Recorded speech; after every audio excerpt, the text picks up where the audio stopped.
திருவண்ணாமலை மாவட்டம் ஆரணி அருகே cement load ஏற்றி வந்த மினி லாரி டயர் வெடித்ததால் கட்டுப்பாட்டை இழந்து சாலையில் கவிழ்ந்து விபத்துக்குள்ளானது. வேலூரில் இருந்து ஆரணிக்கு சிமெண்ட் லோடு ஏற்றி சென்ற மினி லாரி அத்திமலைப்பட்டு கிராம கூட்டுரோடு அருகே வந்தபோது டயர் வெடித்ததால் விபத்துக்குள்ளானது. இதில் லாரியின் ஓட்டுநர் பலத்த காயமடைந்த நிலையில் பொதுமக்கள் மீட்டு வேலூர் அரசு மருத்துவமனைக்கு அனுப்பினர். இந்த விபத்து அருகே இருந்த பெட்ரோல் பங்கில் பொருத்தப்பட்டுள்ள சிசிடிவி கேமராவில் பதிவாகியுள்ளது.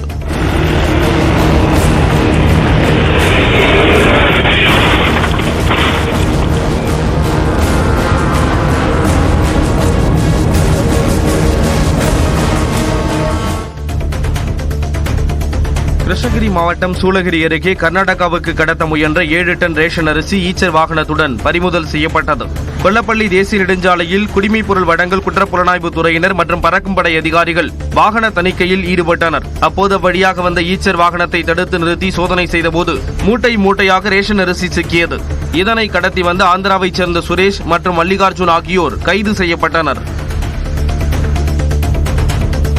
திருவள்ளூர் மாவட்டம் பொன்னேரி அருகே கோயில் குளத்தில் குளிக்கச் சென்ற 5ஆம் வகுப்பு மாணவர் நீரில் மூழ்கி உயிரிழந்தார். காட்டூர் அரசு தொடக்கப் பள்ளியில் படித்து வந்த விஸ்வாமித்திரன் பள்ளி முடிந்து வீட்டிற்கு செல்லும் முன்னர் நண்பர்களுடன் சேர்ந்து அருகே உள்ள கோயில் குளத்தில் குளிக்கச் சென்றார். அப்போது நீரில் மூழ்கிய அவரை மீட்ட அக்கம் பக்கத்தினர் 108 ஆம்புலன்ஸ் மூலம் பொன்னேரி அரசு மருத்துவமனைக்கு அனுப்பி வைத்தனர். அங்கு சிகிச்சை பலனின்றி விஸ்வாமித்திரன் உயிரிழந்தார்.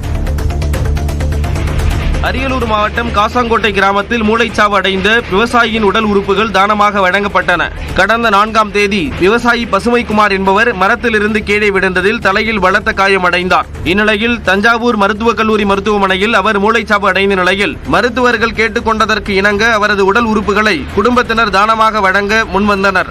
இதயம், கல்லீரல், கருவிழிகள், சிறுநீரகங்கள் உள்ளிட்ட உறுப்புகளால் 8 பேர் மறுவாழ்வு பெற்றனர்.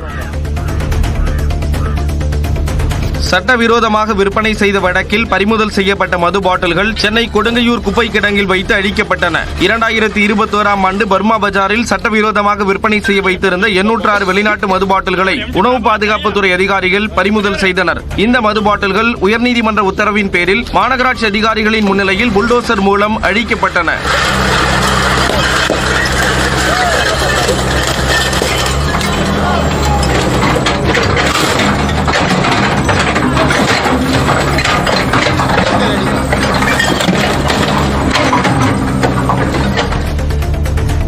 டிபிஎஸ் வங்கியுடன் லட்சுமி விலாஸ் வங்கி இணைக்கப்பட்டதால் அடகு வைத்த நகைகளை முழுவதுமாக மீட்க சொல்லி வங்கி ஊழியர்கள் நிர்பந்திப்பதாக விவசாயிகள் குற்றம் சாட்டியுள்ளனர். நாகை மாவட்டம் சிக்கல் பகுதியில் இயங்கி வரும் வங்கி கிளையில் அடகு வைத்த நகைகளில் ஒரு பகுதியை மீட்க முடியாது என தெரிவித்ததால் விவசாயிகள் வாக்குவாதத்தில் ஈடுபட்டனர். நகைகளை மீட்டெடுக்காமல் தொடர்ந்து வட்டி செலுத்தும் வகையில் இந்த நடைமுறை இருப்பதாக விவசாயிகள் குற்றம் சாட்டினர். இந்த பணம் உனக்கு எங்க இருந்து வந்துச்சு, அதுக்குள்ள டாக்குமெண்ட்ஸ் இல்ல, இது எங்கே இருந்துச்சு வந்துச்சுன்னு சொல்லுங்க, இல்லாட்டினா நான் இப்போ நகை கொடுக்க முடியாது, மொத்த எல்லாத்துக்கும் இதுக்கு ஆதாரம் வேணும், இந்த நகைக்கு இந்த பணத்துக்கு 5 லட்சத்துக்கு ஆதாரம் வேணும்னு சொல்கிறாங்க.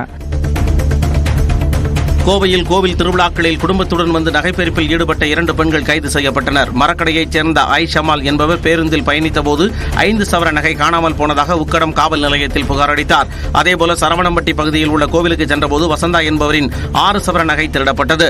இது தொடர்பாக விசாரணை நடத்திய காவல்துறையினர் தூத்துக்குடி மாவட்டத்தைச் சேர்ந்த நந்தினி மற்றும் காளீஸ்வரியை கைது செய்தனர். அண்ணன் தம்பியை திருமணம் செய்து கொண்ட இவர்கள் இருவரும் பல ஆண்டுகளாக குடும்பத்துடன் திருட்டு சம்பவங்களில் ஈடுபட்டது விசாரணையில் தெரியவந்தது. மேலும் அவர்களிடம் 11 சவர நகை மீட்கப்பட்டது. கிருஷ்ணகிரி மாவட்டம் போச்சம்படி அருகே அரசு பள்ளி மாணவியை ஆசிரியர்கள் பாலியல் வன்கொடுமை செய்யப்பட்டதை கண்டித்து அதிமுக சார்பில் கண்டன ஆர்ப்பாட்டம் நடைபெற்றது. பாதிக்கப்பட்ட மாணவிக்கு நீதி கேட்டு போராட்டம். பாதுகாப்பில்லை, பாதுகாப்பில்லை, பாதுகாப்பில்லை, பாதுகாப்பில்லை, பள்ளி செல்லும் சிறுமிகளுக்கு பாதுகாப்பில்லை. பின்னர் செய்தியாளர்களிடம் பேசிய KP முனுசாமி பாதிக்கப்பட்ட சிறுமிக்கு 50 லட்சம் ரூபாய் நிதியை வைப்பு நிதியாக அரசு வழங்க வேண்டும் என்று வலியுறுத்தினார். மேலும் அரசு பள்ளிகளில் கண்காணிப்பு கேமராக்கள் பொருத்த முன்வர வேண்டும் என்று வலியுறுத்தினார். அரசு மட்டும் சார்ந்தில்லாமல் எங்களை போன்ற பொது வாழ்க்கையில் இருக்கின்றவர்கள் கூட இதில் பெரிய அளவிலே பொருளாதாரம் தேவையில்லை. அந்தந்த பகுதியில் இருக்கின்ற பள்ளிகளுக்கு நாங்களே கூட சென்று இது போன்ற கண்காணிப்பு கேமராக்களை பொருத்தினால் இன்னும் சிறப்பாக இருக்கும். அந்த நடவடிக்கையில் நாங்கள் இறங்குவோம் என்பதை நான் தெரிவித்துக் கொள்கிறேன். திருச்செந்தூர் சுப்பிரமணிய சுவாமி கோவிலில் கடந்த ஒரு மாதத்தில் உண்டியல் காணிக்கையாக 2,50,00,000 ரூபாய் கிடைக்கப்பெற்றுள்ளது. சுப்பிரமணிய சுவாமி கோவிலில் பக்தர்கள் காணிக்கையாக செலுத்தும் உண்டியல் காணிக்கை மாதந்தோறும் எண்ணப்படும். அந்த வகையில் கோயில் வசந்த மண்டபத்தில் கோயில் தர்கார் அருள்முருகன் தலைமையில் ஊழியர்கள் காணிக்கையை எண்ணும் பணியில் ஈடுபட்டனர். இதன் முடிவில் உண்டியல் காணிக்கையாக 2,81,86,000 ரூபாய் கிடைத்திருப்பது தெரிய வந்தது. இதேபோன்று 40 கிராம் தங்கம், 20,800 கிராம் வெள்ளி, 1,248 வெளிநாட்டு கரன்சிகளை பக்தர்கள் காணிக்கையாக செலுத்தியதும் தெரிந்தது. திருப்பத்தூர் மாவட்டம் கேத்தாண்டிப்பட்டியில் நடைபெற்ற எருதுவிடும் விழாவில் 200க்கும் மேற்பட்ட காடைகள் பங்கேற்று சீறி பாய்ந்தன.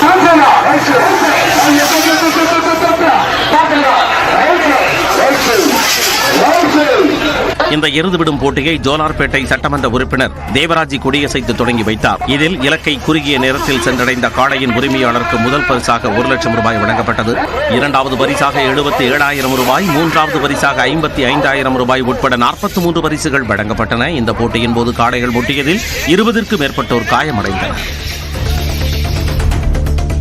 திருவள்ளூர் மாவட்டம் மணலிபுதூர் அருகே தனியார் கண்டெய்னர் யார்டில் மேலாளர் சுத்தி இரும்பு ராடால் அடித்து கொலை செய்யப்பட்ட சம்பவம் பரபரப்பை ஏற்படுத்தியுள்ளது.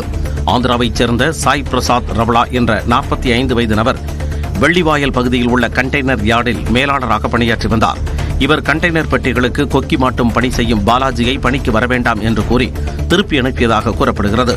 இதனால் ஆத்திரத்தில் இருந்த பாலாஜி தனது நண்பர்கள் 3 பேருடன் வந்து யார்டில் தூங்கிக் கொண்டிருந்த சாய் பிரசாத் ராவ்லாவை அடித்து கொலை செய்துவிட்டு தப்பிச் சென்றார். தகவல் அறிந்து வந்த காவல்துறையினர் சடலத்தை கைப்பற்றி உடற்கூறாய்விற்காக அனுப்பியதுடன் கொலை செய்த 4 பேரை தேடி வருகின்றனர்.